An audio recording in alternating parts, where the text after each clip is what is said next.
ప్రభాస్. ముందుగా అందరికీ happy new year. Happy new year. ఇక్కడికి వచ్చిన మీడియా వాళ్ళందరికీ, ఆడియన్స్కి అందరికీ థ్యాంక్ యూ సో మచ్. మీరు అందరు వచ్చి మాకు ఇట్లా బూస్ట్ ఇస్తున్నందుకు. డెఫినెట్లీ ఇది చాలా ఎంకరేజ్మెంట్ ఇస్తుంది, ఎందుకంటే ఈ స్టేజ్ నేను చాలా రోజుల తర్వాత ఎక్కినా. It's like 2.5-3 years almost. నా ఫస్ట్ సినిమా చేసిన తర్వాత ఈ సినిమా చేసిన. పాయింట్కి వచ్చేస్తే గోదావరి గట్టు పైన, డెఫినెట్లీ గోదావరి గట్టు పైన అన్న పదం మనం వినంగానే మన అందరికి గుర్తొచ్చేది ఈస్ట్ వెస్ట్, ఈ గోదావరి ఏరియాలన్నీ. నేను ఆ గోదావరి ఏరియాకి ఫస్ట్ టైం వెళ్ళినా నా లైఫ్లో, అంటే ఈ సినిమా షూటింగ్ కోసమే. దానికి ముందు వరకు నాకు గోదావరి అంటే ఇప్పుడు కృష్ణా రివర్ ఎట్లా, గోదావరి రివర్ అట్లనే, సో ఇట్లా చాలా రివర్స్ ఉంటాయి కదా, అట్లా వన్ ఆఫ్ ద రివర్ ఏమో అనుకున్నా. సో ఈ షూటింగ్కి నేను ఫస్ట్ టైం పోయినప్పుడు తెలిసింది గోదావరి జస్ట్ రివర్ కాదు, అక్కడ కల్చర్ వేరే ఉంది, అది ఒక ఎమోషన్, ఆడ ఫీలింగ్ వేరే ఉంది. డెఫినెట్లీ అన్న. సో వాళ్ళు మాట్లాడే విధానాలు కానీ అంటే చాలా స్వీట్ అనిపిస్తుంది. ఇప్పుడు మనుషులు ఇందాక సుదర్శన్ అన్నట్టు ఎంత భోజనం పెడతారంటే, ఎంత మర్యాద చేస్తారంటే, ఏదో సూట్ కేసులో గుక్కినట్టు గుక్కేస్తారు మన కడుపులో. అది మనకే డౌట్ వస్తుంది, అది సూట్ కేసా కడుప అనేది. తిన్నాక లేచి నడవని కష్టమైతే అట్లా పెడతారు. నేను 4-5 కేజీలు పెరిగిన అడిగి పోయి ఈ భీమవరంలో ఉన్నప్పుడు. షూట్ చేసింది కూడా యాక్చువల్లీ మన ఈ వేల్పూర్, రేలంగి, అత్తిలి, ఇవన్నీ గోదావరి పారే ఏరియాలు అక్కడ సైడ్ ఏవైతే ఉన్నాయో అక్కడనే షూటింగ్ చేసినాక అర్థమవుతుంది. నా ఫ్రెండ్స్తో అంటుండే, మా ఎంత లక్కీరా వీళ్ళు, ఎంత కాదన్నా మనకన్నా కొంచెం లక్కీ ఇక్కడ ఉట్టి పెరిగిన వాళ్ళు. ఎందుకంటే వాళ్ళకు పొద్దున్నే అలారంతో లేవాల్సిన అవసరం లేదు, పొద్దున్నే పందెంకోళ్ళు లేపుతాయి, నాటుకోళ్ళు లేపుతాయి. వాళ్ళని లేచి పొద్దుంతా పనిచేసి సాయంత్రం అలసిపోయి స్ట్రెస్ వస్తే టైంకి మంచిగా గోదావరి గాలి వచ్చి తగులుతుంటుంది వీళ్ళకి. అంటే ఎన్ని మెడిటేషన్ యాప్లు డౌన్లోడ్ చేసుకుంటే మనకు రిలీఫ్ రాదు, ఎన్ని చేసుకున్నా. అక్కడ నువ్వు గోదావరి పక్కన నువ్వు అర్ధగంట అటు ఇటు నడిస్తే, నేను చెప్తున్నా కదా, ఏదో యూట్యూబ్లో గంట సేపు మెడిటేషన్ మ్యూజిక్ పెట్టుకొని అంత రిలీఫ్ దొరుకుతుంది, అంతకన్నా ఎక్కువ దొరుకుతుంది. డెఫినెట్లీ న్యాచురల్ ఏసీలో పుట్టి పెరిగారు వీళ్ళంతా. నేను అనుకునేటోడిని, అరే కేరళ పోతే మస్తు ఉంటుంది, వింటర్ సీజన్లో కేరళ పోతే మస్తు ఉంటుంది అని. కేరళ కన్నా చాలా చాలా బ్యూటిఫుల్ లొకేషన్స్ ఉన్నాయి మన గోదావరి ఏరియాలలో. అండ్ నేను పర్సనల్గా ఎక్స్పీరియన్స్ చేసిన. అంటే నేను దానికి ముందే ఒక 2 months బ్యాక్ కేరళ పోయి వచ్చిన. నాకు ఈడికి వచ్చినాక అరే ఇంత మంచి ఏరియా, ఇంత దగ్గరలో మన తెలుగు స్టేట్స్లో పెట్టుకొని నేను అంత దూరం ఎందుకు పోయినారా అనిపించింది. నా ఫ్రెండ్స్ని అందరిని వేసుకొని పోతే 50,000 ఖర్చు అయింది, వేరే విషయం.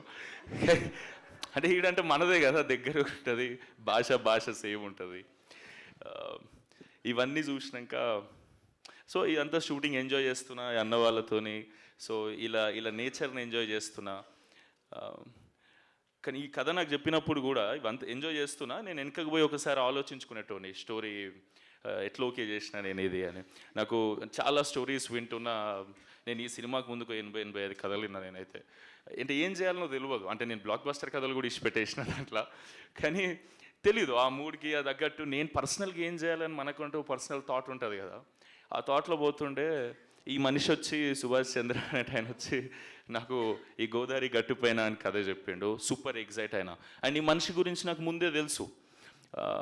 100 షార్ట్ ఫిలిమ్స్ చేసిర్రు వీళ్ళు, అది మజాక్ కాదు. ఒక మనిషి యూట్యూబ్లో కంటెంట్ అందరికీ చెప్పాలని చెప్పి 100 షార్ట్ ఫిల్మ్స్ చేయడం అనేది అస్సలు మజాక్ కాదు. నేను వీళ్ళ షార్ట్ ఫిల్మ్స్ చూసి మేము కాలేజ్లో ఉన్నప్పుడు మేము ఇన్స్పైర్ అయ్యేటోళ్ళం. నా ఫ్రెండ్ మనీ, దుర్గా, వీళ్ళందరూ అన్న వాళ్ళ పొజిటివ్నెస్, ఈ షార్ట్ ఫిల్మ్స్, ప్రయాణం షార్ట్ ఫిల్మ్స్ నాకు చూపెట్టి, అంటే సూపర్ క్వాలిటీ ఉండేటి 10-15 ఏళ్ళ క్రితమే. అవి చూసి ఇట్లా ఇన్స్పైర్ అయ్యి మనం కూడా ఇట్లా చేద్దామరా అని అనుకున్నాం. దాని తర్వాత మేము సంహౌ సినిమాలకు వచ్చినాం, మేము ఫేమస్ అనే సినిమా చేసినాం. కానీ నా నెక్స్ట్ సినిమా నేను ఎవరి దగ్గరనైతే మ్యాక్సిమం ప్రెజెంటేషన్ కానీ ఈ తీసే విధానం కానీ ఇన్స్పైర్ అయ్యి ఉండేనో షార్ట్ ఫిలిమ్స్ ఉన్నప్పుడు, ఆ మనిషి వచ్చిన సెకండ్ సినిమా తీస్తుంటే నేను చాలా హ్యాపీ ఫీల్ అయినా. అండ్ ఆయన వచ్చే ముందే నాకు తెలిసి ఈయన ఎట్లాంటి కథ చెప్తాడు, ఎందుకంటే ఆయన మైండ్ సెట్ అనే షార్ట్ ఫిల్మ్స్ అవన్నీ నాకు ముందే ఐడియా ఉన్నాయి కాబట్టి. ఆయనకు నేను తెలియదు డెఫినెట్లీ కదా, అంటే పరిచయం లేదు. మేబీ మ్యూచువల్స్ ఉన్నారా మనకి? వంశన్ ఉన్నాడేమో, సారీ. కానీ పర్సనల్గా ఎప్పుడు కలవాలి. సో మనిషి ఎట్లాంటాడో తెలిసి, ఏ కథ చెప్తాడో తెలిసి ఈ కథ చెప్తున్నా కదా, ప్రాపర్ కిటికీలకి పల్లెటూరుని చూసినట్టు ఉంటుంది ఈ కథ. అంటే ఈ సినిమాని ఫీల్ అవ్వాలంటే ఎట్లా చెప్పాలి మీకు, మీరు ఈ సినిమా ఇప్పుడు నేనే ఉన్నా, నేనేమో కొట్టే తెచ్చే పెట్టినట్టు ఉంటుంది నేను మాట్లాడేది, నేను పుట్టి పెరిగిందంతా తెలంగాణలో కాబట్టి. ఈ అన్న వచ్చి నాకు గోదావరి స్లాంగ్లో డైలాగ్ చెప్తా, అది మెలోడీ సాంగ్ లేకుంటుంది, నాదేమో ఫోక్ సాంగ్ లేకుంటుంది. అది అది నాకు మస్తు కష్టమయ్యేది రెండింటి బ్లెండ్ చేసుడు. ఇప్పుడు ఈ అన్న డైలాగ్ చెప్తాడు, ఏంది మన దాంట్లో అయితే మాటలు ఎట్లుంటాయి, ఇటు సైడ్ అయితే ఎమ్రాల్లుడు ఎట్లున్నావు అని అంటే, అరే మంచిగా ఉన్నామమ్మ నువ్వు ఎట్లున్నావే, అది ఇదే డైలాగ్ మన దాంట్లో ఉంది కదా. ఇప్పుడు వీళ్ళందరూ నన్ను బాగా ట్రైన్ చేశారు, ఎందుకంటే మనకు మస్తు కష్టమవుతుంది ఆ స్లాంగ్ మాట్లాడడం. నాకు తర్వాత అర్థమైంది, సినిమా ఏదో జోష్లో ఓకే చేసేసిన, ఎమోషన్స్ ఫ్లో అంతా నచ్చి. కానీ ఈయన వచ్చి అంటాడు, డైరెక్టర్ కసిరెడ్డి అన్న, మా విజయ్ ఉంటాడు డైరెక్షన్ డిపార్ట్మెంట్లో వచ్చి, ఈ డైలాగ్ ఎట్లా చెప్పాలంటే, ఇప్పుడు ఆయన ఎమ్రా అల్లుడు అని నేను అనడు సుమంత్, ఆయన నేను ఎరా అల్లుడు ఎలా ఉన్నా అని అంటే, అప్పుడు నువ్వేం చెప్పాలంటే, కేక నువ్వేటి మాయా జుట్టుకు మంచి రంగేస్తున్నట్టునా, ఇంట్లో అత్తయ్య లేదా అంటే, నాకు ఇది అచీవ్, ఇప్పుడు నేను చాలా ఫ్లోగా ఏదో చెప్పేస్తున్నా. డెఫినెట్లీ అక్కడ పుట్టి పెరిగినంత ఆర్గానిక్గా రాకపోవచ్చేమో, కానీ ఇది నాకు ఫ్లో అచీవ్ చేయడానికి వీళ్ళు చాలా కష్టపడ్డారు, ఎందుకంటే నాకు మస్తు కష్టమైంది అది నేర్చుకునేటప్పుడు. కానీ నాకు నేర్పించడం ఇంకా కష్టం వీళ్ళకి.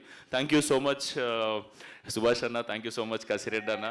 అండ్ నువ్వంటావు గోదావరిలో మాట్లాడతాడు, నెల్లూరు మాట్లాడతాడు ఈ అన్న. ఈ అన్న పోయి ఏమే ఏంది మే, నేను ట్రైనింగ్ ఇవ్వలేదు బ్రో నీకు. నీ ట్రైనింగ్ వద్దన్న, నువ్వు స్పీచ్ ఇస్తా అని చెప్పి ఓకేలే. అంటే ఒకవేళ నెక్స్ట్ కథ నెల్లూరు కథ చేస్తాం మేము ఎవరో తెలుసు, అందుకే నేర్పిస్తున్నాడు. గోదావరి సినిమాలో నెల్లూరు ఎందుకని ఇప్పుడు నెల్లూరు వేసినప్పుడు నెల్లూరు నేర్చు, అందుకే ముందే నేర్పించేస్తున్నాడు. థ్యాంక్ యూ అన్న, థ్యాంక్ యూ సో మచ్, నీ ప్రేమకు థ్యాంక్ యూ సో మచ్ అన్న. సారీ, నేనేం స్పీచ్ ప్రిపేర్ కాలే. నేనేమనుకున్నా అంటే, నేను ఏదైతే ఎక్స్పీరియన్స్ చేసినో జెన్యూన్గా అక్కడికి పోయి కానీ ఈ సినిమా చేస్తున్నప్పుడు కానీ అంబియన్స్ అంతా చూసి అదే మాట్లాడేద్దాం మనస్ఫూర్తిగా ప్రేమతో అనుకున్నా. సో నేనేమన్నా అటు ఇటు మాట్లాడితే నన్ను క్షమించండి. సో ఫైనలీ చెప్పాలంటే, ఈ సినిమా అంటే నాకు అనిపించింది, ఈ అమ్మాయి చెన్నై నుంచి వచ్చి తెలుగులో స్పీచ్ ప్రిపేర్ అయ్యి తెలుగులో మాట్లాడింది అంటే, నేను గోదావరిలో మాట్లాడకపోతే కష్టమవుతుంది కదా, అంటే న్యాయం చేసినట్టు ఉండదు నేను గోదావరి గట్టు పైన అని టైటిల్ పెట్టి. సో మీ అందరికీ లాస్ట్ ఒక మాట చెప్తున్నా, గోదావరి స్లాంగ్లో చెప్పడానికి ట్రై చేస్తున్నా డెఫినెట్లీ. Thank you. చెప్తున్నాను కదండి, మీరు కానీ టికెట్ కొని థియేటర్లో కూర్చుంటే గోల్డెన్ అవర్లో గోదావరి పడవెక్కినట్టు ఉంటుందండి ఈ సినిమా. మీరు చాలా ఎంజాయ్ చేస్తారు, సూపర్గా ఎంజాయ్ చేస్తారు. కానీ ప్రామిసెస్ చెప్తున్నా, సమ్మర్లో పోతే మాత్రం సహారా డెజర్ట్ ఫీలింగ్ ఇచ్చింది ఇది. అంటే నాకు అలవాటు లేదు, ఎప్పుడు పోయినా వింటర్లో పోయినా షూట్లకు, లాస్ట్ షెడ్యూల్ ఒకటి సమ్మర్లో అయినా అమ్మ వేరే లెక్కుండే. కానీ ఎంజాయ్ చేసినాం, మనుషుల ప్రేమ మనల్ని అవన్నీ మర్చిపోయేటట్టు చేస్తుంది. And thank you so much, and thank you so much నా ప్రొడ్యూసర్స్కి, అభినవ్ అన్న, రెడ్ పపెట్ ప్రొడక్షన్ హౌస్, చాలా ప్యాషనెట్ ప్రొడ్యూసర్స్. పొలాల రేట్లు పెరిగినాయని ఎందుకు అవుతారన్నా ప్రొడ్యూసర్స్, నువ్వు గమ్మత్ లేదు అన్న, చాలా ప్యాషనెట్ ప్రొడ్యూసర్, నేర్చుకుంటూ దాని గురించి. ఇవాళ రేపు చాలామంది డబ్బులు ఉన్నాయంటే పెట్టేసి సినిమా చేస్తారు, మనిషి అట్లా కాదు, చాలా క్రాఫ్ట్ నేర్చుకొని దాని మీద ఇది ఏది ఎంత పెడితే ఏ స్కేల్లో వస్తుంది. అంటే ఫస్ట్ టైం తీసిన ప్రొడ్యూసర్ ఈ క్వాలిటీ, మీరు టీజర్ చూస్తే మీకు క్వాలిటీ మంచిగా అనిపించిండొచ్చు కదా అనుకుంటున్నా. సో నేను సాటిస్ఫై అయినా, నా సెకండ్ సినిమా ఇట్లుంటే బాగుంటుందని. ఆ రేంజ్లో తీసినందుకు thank you so much Abhinav అన్న, థ్యాంక్ యూ.